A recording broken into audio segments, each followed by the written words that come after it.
Welcome to the 2021 Eugene Boat and Sportsman Show. A little bit different this year where we can't have live seminars in attendance, so we're just going to do the best we can with what we have. So I'm going to have a turkey hunting seminar here and try to cover as much as I can, so just bear with me. Turkey hunting in Oregon is one of the great success stories that we have. The first season we had, I believe, was in 1986, and it was a draw-only season. After introducing turkeys in 1961, they originally started with the Merriams, and they didn't take hold very good, and they changed to the Rio Grande, and they exploded. I'm lucky enough to live in a little town of Elkton, Oregon here in southwestern Oregon, and we have the highest density, I'll just say population. We have the highest population of turkeys anywhere west of the Mississippi, and that's per square mile. So for my home and my job, it makes it really easy. I don't have to travel a lot. The Roseburg, Winston, Young College, Rain, Elkton area is just loaded with turkeys. The only downside of it is that most all of them are on private property, because the turkey likes open fields and clear paths to the feeding area, not so much in the brush. So the timberland and that area is not the greatest for the hunter if he doesn't do his homework. So people often ask, they say, what's the most important thing about turkey hunting? Well, it's location. You can do everything right, but if you aren't in the right place and there's no turkeys there, the best calling in the world, the best setups in the world, you're still not going to be successful. So go out before season, way before season, and knock on doors. Ask the ranchers if there's a possibility that you'd be able to hunt turkeys on their property. That's the key. That's the #1 place. You can make a lot of good choices, a lot of good everything, but if you aren't in the right place, you're not going to be that successful. Luckily, I've been doing this since 1986 for turkeys, and since then I've acquired a vast amount of private property to hunt. So I have a lot of turkeys, a lot of different ranches to hunt on, and it makes my job a lot easier. So that's probably the most important key. The second most important thing, I think, is everybody gets intimidated. Turkey calling is not that hard. You don't have to make 85 different noises. A couple noises, a couple nice yelps, you'll kill just as many birds almost as anything else. So don't get intimidated by that. You need the proper tools. In my opinion, you need a blind. You don't have to have a blind, but boy, it sure makes it easier if you're sitting for a couple hours. You can get away with movement, especially if you're taking your daughter or your son along with you, or your wife or anybody, or even yourself. You can pour a cup of coffee and have a cup of coffee in the blind and get by with a lot more movement. Camouflage is very important. It's not that critical, I don't think, in what color you have, but you do have to break your outline up. I use Sitka for everything. This is just elk hunt camouflage, and it works just as well for turkey. So camouflage is very important. Also a face mask. You need something to cover up your face. So this is a pretty handy little thing. It's just a hat. You put it on. You don't have to worry about your face mask or anything. So cover up your face and some kind of gloves. So blind, camouflage, and decoys. I have probably 50 or 60 different decoys. I've been doing this since '86, and every year I buy a couple and do this and do this. And in the past, I have always had a decoy mess up a hunt for me. I'll have a decoy out, we'll be calling. The turkeys come in and get close to it, they see the decoy, and they leave. A couple years ago, probably 3 or 4 years ago now, I switched to the Dave Smith decoys. And oh my gosh, I wouldn't leave home without one now. They've been incredible. This is a full strut tom decoy. You save a tail fan off of one of the birds you harvested and just spread it out and dry it with borax or salt or anything. It's got a place on the side. You can put wings too, but I don't feel they're necessary, and they're a lot harder to transport that way. And that's just a regular hen decoy, also a Dave Smith. I use those two decoys probably 95% of the time. We get between 50 and 65 toms a year in the spring. So I'm out there quite a few days with a lot of hunters, and those two are very, very, very important to the success. It used to be that a full strut didn't work that well. just by itself, just sticking on the stake. As you can see what little wind we have here, with these stakes, they move very easily. This decoy is getting retired after this year because it has been abused by a bunch of turkeys. It's kind of hard if we're filming something and a tom comes in and starts beating up the decoy.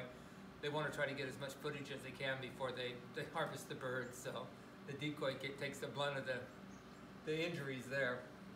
So this is probably the last year for it, and I'll get a new one because it's starting to come apart. Shotguns. This is one of the biggest issues I have on my guided hunts. There's not many people that have a dedicated turkey shotgun. Any shotgun will work right with the proper loads and the proper choke. I have a lot of clients will show up with a modified choke because that works well for waterfowl with steel shot. Turkeys are extremely tough. You need to hit them in the neck or the head area. To do that from 35 to 45 yards, you need an extremely tight pattern. So I like to use an extra full turkey choke. This is a Thompson Center Encore. It's a single shot. It's a 3.5 inch shotgun, so I can take 3.5 inch shells. But both of my turkey guns shoot 3 inch much better than 3.5. So I use 3 inch shotgun shells. This is an extra full turkey choke, and this is a loophole delta point. It's just a red dot sight. It weighs nothing. There's no magnification. But sometimes I'll have different clients borrow the gun. Some are left-handed, some are right-handed. They're youth, they're adults. If that red dot is on the bird where you want to hit, no matter how your head is situated on the buttstock, that's your point of impact. So the nice thing about that, if anybody shot a lot of rifles and you change from one person to the other, one person will sight it in, the next person might not necessarily shoot it the same, even though it's with the crosshairs. With this, it makes it really nice. It gives you a good concentrated aiming point, because a lot of people aren't used to aiming shotguns. Usually they're pass shooting or decoy shooting or something where they're swinging the gun as the bird is flying. The turkeys come in stationary with any luck. So it helps here to have a sight picture and something you can work on. And this gun is good to 55, 60 yards. I mean, good to that distance is I've shot it countless times at a pattern board to see what kind of pattern it has, and with the loads I'm using, I'm getting 15 to 25 pellets in the kill zone every single shot at that distance. And that's plenty enough to harvest one cleanly. If you buy, I'm just gonna use this for an example. If you buy a Remington shotgun with a Remington extra full choke and a box of Remington turkey loads, don't assume that those are gonna shoot good. I have a Remington shotgun.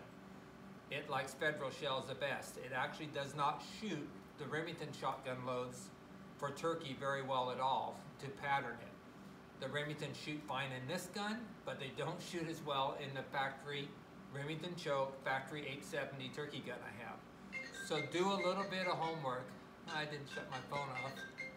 So make sure and pattern your gun. And it's easy to do. Just sit down. You don't have to have a turkey target. Just get a cardboard box. Practice your drawing. Draw a head of a turkey, basically life size. Put it out there and shoot it. Don't just shoot it once, because some of the guns will shoot really good one time, and the next time at that load you won't have one pellet in the kill zone. So shoot a couple shots at every distance. And if you have a really good pattern at 20, don't assume it's going to be good at 30, because it could fall apart. So shoot out to the effective distance of your load. This shotgun and my Remington shotgun, the last couple years I went to Browning. They're more expensive, but I don't lose birds with them. These shoot really well. This is a BXD, and it's an extra distance. It's only 1,200 feet per second. So it's a pretty fast load for turkeys, but it's got 1 ounce and 5/8 of number 4 shot. A couple years ago, everybody was using number 4 and number 5. Since then, a lot of companies have come out. What is this? This is 7 and 9 shot. It's a mixed load. You think 7 and 9, that's way too small. Well, this isn't lead shells. They're a tungsten load, so they're extremely heavy. I have had incredible luck with these in the last couple years. Clean kills, good distance, and you have so many pellets in that area that it really works good. Both these loads shoot very, very, very good in both my shotguns, my Remington 870 and my Thompson Center Encore. These two loads shoot as good as any load I have. So do your homework when you're shooting.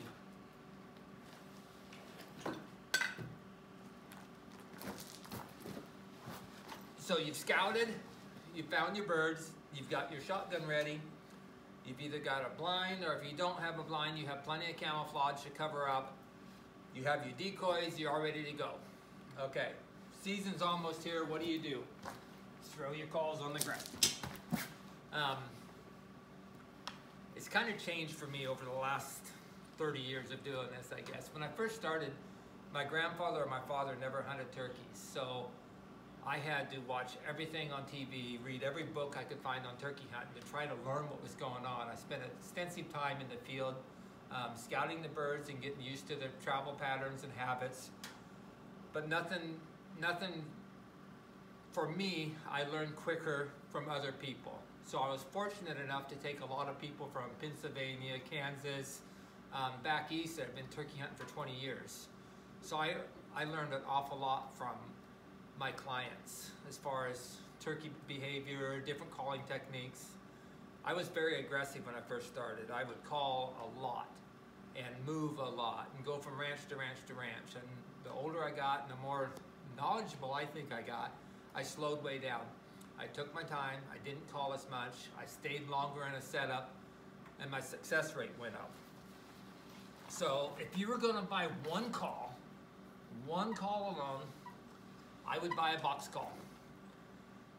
There's not a drawback to a box call unless you're not in a blind that has a little bit of movement that a diaphragm call, a mouth call doesn't have, but if you're in a blind, it makes no difference. The other drawback with box calls is most of them are not waterproof. So even on a typical Western Oregon morning, you're out there underneath, say, a maple tree, a couple drops of dew come down and get on your call, it's not gonna sound as good. This is a call made by Point Blank. They're an Oregon-based company. It used to be Jones Call. And the thing about it that's different than all the rest of them is it's completely wood, but it is a waterproof call. It's got, instead of chalk, which is the common material you put on the lid of these friction calls or these box calls, it's got violin resin, which is waterproof. So you can dip this in a 5-gallon bucket of water and it still calls. When you're using a box call, it's important that you don't have your fingers on the side of the call, because that's just like a speaker. That's just like the cone of a speaker. It changes the tone of the call.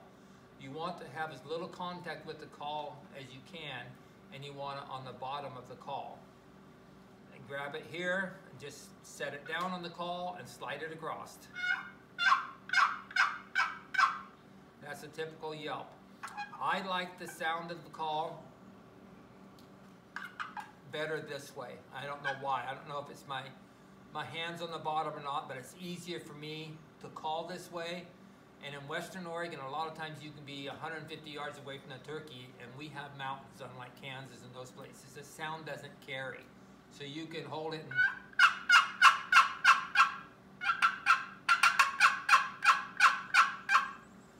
very, very, very easy to call with.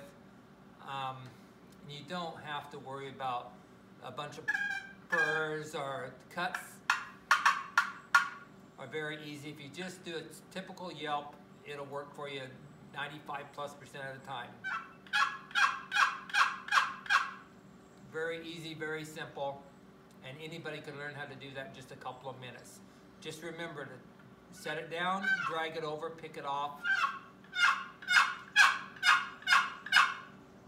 That's very, very, very easy. A diaphragm call is a little bit different. I don't even know what I'm grabbing here. That's a sycamore. The nice thing about not a diaphragm, excuse me, a pop call, is they make a ton of different materials. This one's slate, Pennsylvania slate. This is another point blank call, and it's kind of like the box call. If you notice on the bottom, it's got a bunch of holes. That's where the sound comes out of for the call. So you don't want to cup it on your hand or set it on your leg. You want to hold the side of it.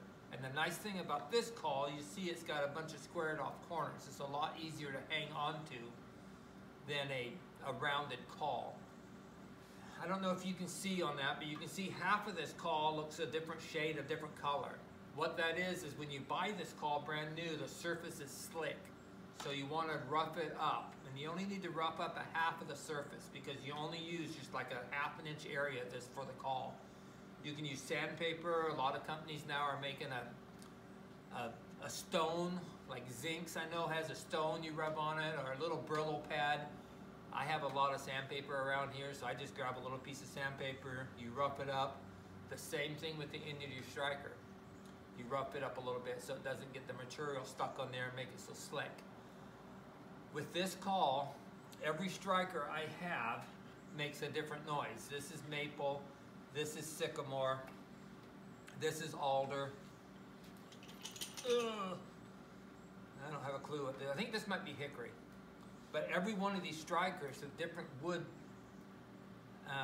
configuration and noise comes out of it. So you can have 5 strikers in one call, and basically you have 5 different calls.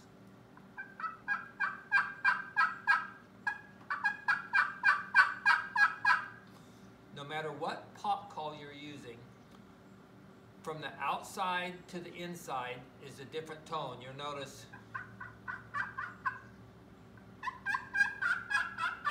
Notice it's higher pitched on the outside and deeper on the inside. No matter what the surface of the pot call, every call is like that. Every call has what they call a sweet spot. Find that on your call. I know this one.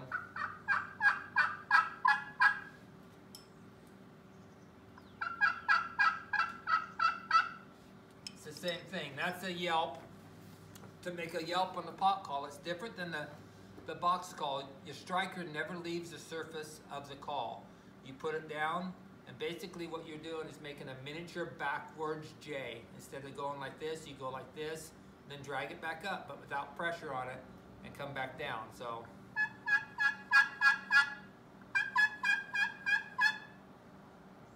that didn't sound very good. That was white oak.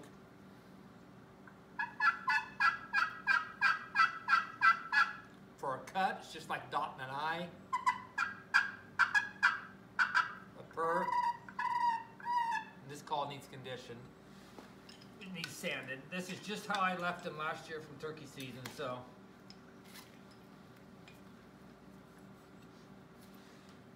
This is a aluminum call, a lot higher pitched.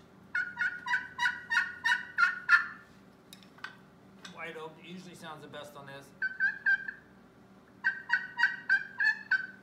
Okay, let me find the sandpaper.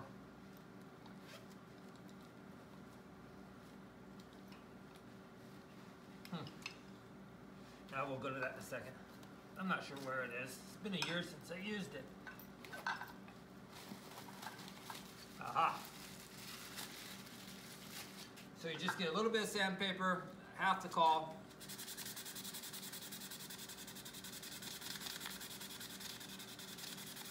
Don't wipe it with your hands because your fingers have oil on them. You blow it off. Where's that white oak?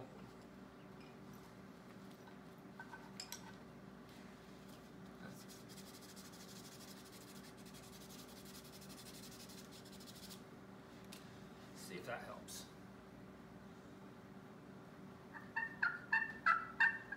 Not really. There's the white oak.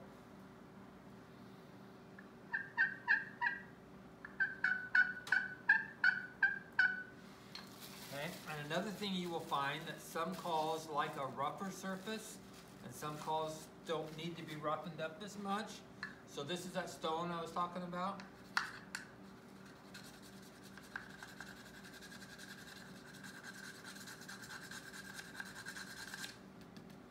Let's try that a second. I didn't surface this one.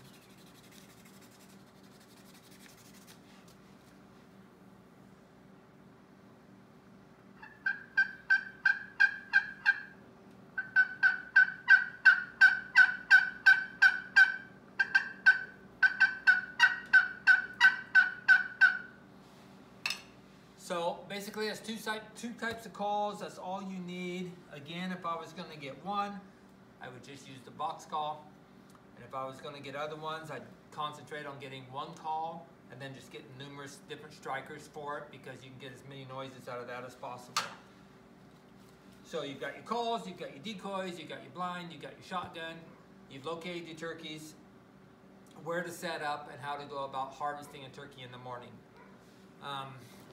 Turkeys usually fly out of the roost downhill.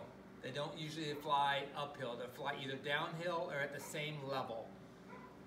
Amazingly enough, if you can get someplace above them, they call easier, in my experience, uphill or parallel than they do downhill. They don't call downhill as well as they do parallel or uphill. So it's best to get relatively close, and close can be 150 yards. Don't get in the middle of a patch of fir trees or oak trees. If they fly down, they're gonna be in an open area for a while and strutting and gobbling and doing their morning turkey thing. Get relatively close to them. The hens will start doing their talking first in the tree, then the toms will start gobbling. You don't need to call very much. I used to call almost every time a tom would gobble, I'd call to it. They'd gobble and I'm like, oh man, this is good. My success wasn't that good from the morning hunt from the roost. Years and years and years ago, I picked up a client. He'd killed turkeys in like 37 states, an older gentleman, super knowledgeable. And I picked him up at the airport, and we're driving home. And I showed him where we were gonna hunt in the morning, and he says, man, do you mind if I call? And I'm like, oh, I was really excited. I was gonna listen to this guy call. He's killed more birds than anybody I've ever had before. So we went out, set up on our normal trees. I was probably 15 yards beside him, leaned up against a maple tree without a blind, no decoy. Sat down against a tree. He had this backpack, and I'm sitting there, and the turkeys start calling like crazy out of the tree, and the toms start gobbling, and I look, and he opens up his backpack, and I was kind of curious to see what kind of call he was going to get. He drags out this like 30-ounce big gulp coffee cup and pours a big old thing of coffee out of his thermos. Sits there, and they're still calling, and they're still calling. It's almost daylight. They're almost getting ready to fly down. He hasn't called once yet. Pretty soon he gets a wool sock. He takes it out of his backpack. He dumps out this old Lynch box call that looked like a retriever toy for his dog. It was pretty beat up. And he grabs his old box call, goes. The turkey's gobbled. He puts it back in his wool sock. He puts it back in his backpack, and he pours himself another cup of coffee. I'm like, huh. 2 hours later, for me, that was like 3 lifetimes back then, because in 10 minutes, if it didn't happen, I'm moving. 2 hours later, I'm sitting there bored to death, and finally I look in front of me and I see a head of a gobbler walking our way. And I really was very careful not to spook it, and I turned my eyes over toward my hunter, and he already had a shotgun up. And as soon as it come up a little bit, boom, he shot it. As soon as he shot it, I said, Tom, you only called once. He said, why? I had no place else better to be. He said he knew we were here. He was going to come look for us. So after that, we talked a lot, because he got done. It was still like 8 o'clock when we got done, so we talked a lot. He said, no, I just enjoy being out here. I call once, and more times than not, they'll come looking for me after everything's said and done, and there's a lot of truth to that.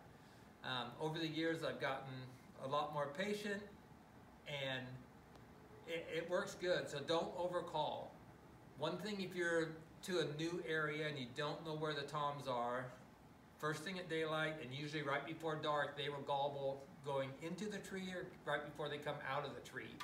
You can locate them that way. It's best not to get too close. You can watch them from a distance and decide everything you need to decide. But you can watch them from a distance. If you don't know and nothing's calling, a crow call, just a lot of times they'll shot gobble or gobble back to that. Sometimes if you're someplace where turkeys are, you slam your door, or they'll gobble. Any loud noise, you clap your hands, you whistle. You never know. But that's one thing to get them to gobble and know where they're at. My good friend Scott Haugen and I spent a lot of time turkey hunting together, and he wrote, in my opinion, the best book for Western Oregon or even any of the Western states, I feel, about turkey hunting, because it's not everything I read before from back east. Some of the stuff was okay, but other stuff didn't work here. It wasn't designed for this area. And Scott's whole book is just about Western Oregon turkey hunting. It's very good. sure you can find it online. Scott Haugen, I think it's called Turkey Hunting, Western Oregon, or I'm not sure what it is. But that's the best book, in my opinion, to read out there as far as what you can read. So just go set up somewhere close to them. If you have a hen that's coming to you, try to mimic her call as close as you can. A lot of times they'll do what's called a 3-note yelp or a 5-note yelp, meaning that's 3-note obviously, and that's 5. I don't know why, but more times than not, that's the 2 calls that the hens will make. If you can call a hen to you, you're sitting pretty. The tom usually is going to follow it. So try to mimic the hen, get her to call in. Don't overcall. Decoys make a huge difference there. If you're an archery hunter, decoy placement is critical. I've had a lot of shots that were hard to get out of a blind and on a turkey. The best, most successful shot I've had archers take is right up the base of the tail fan. To make that shot, you need the turkey looking directly away from you. Sounds easy, huh? It's not. They're coming to you. More times than not, the first thing a tom will do if you have this decoy up there is get beak to beak with it. So what you do is you put the hen between the tom and the blind and face the tom turkey directly at the blind. They'll come in strut, they'll turn around. It's nice because their whole tail fan, they're not going to catch any movement of you drawing your bow, and they'll be right there for a good shot. So that works very good. I put the decoys about 15 yards in front of me. Everybody says, well, you're good to 30. Well, a lot of times they'll hang up at 25 or 30, so if you have your blind or 20 yards past the decoy, and it doesn't bother a thing if they're that close. I've never had it mess a hunt up. What else am I missing?